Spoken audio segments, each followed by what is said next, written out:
جاءوا لمكة والحنين يحفهم. الله أكبر كبر الحجاج. فإذا كان يوم العيد اليوم العاشر يوم الحج الأكبر يوم النحر ووصل الحاج إلى منى، فإنه يشرع له أن يرمي جمرة العقبة ب7 حصيات يكبر مع كل حصاة.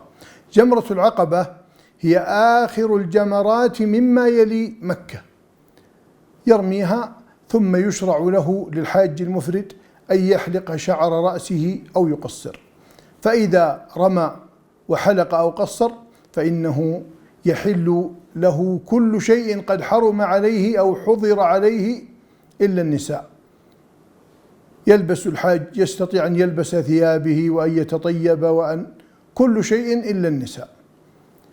يبقى عليه طواف الإفاضة وهو ركن من أركان الحج، يأتي به في يوم العيد في يوم النحر إن تيسر له ذلك، فإن لم يتيسر له ذلك فله أن يؤجله ويؤخره إلى اليوم 11 أو إلى اليوم 12 في وقت وداعه له أن يفعل ذلك وأن يؤخره.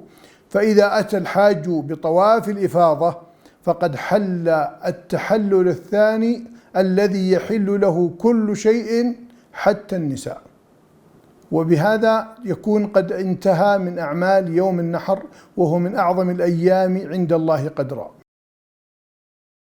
جمعية الدعوة والإرشاد وتوعية الجاليات بأبها، بالدعوة نحيا.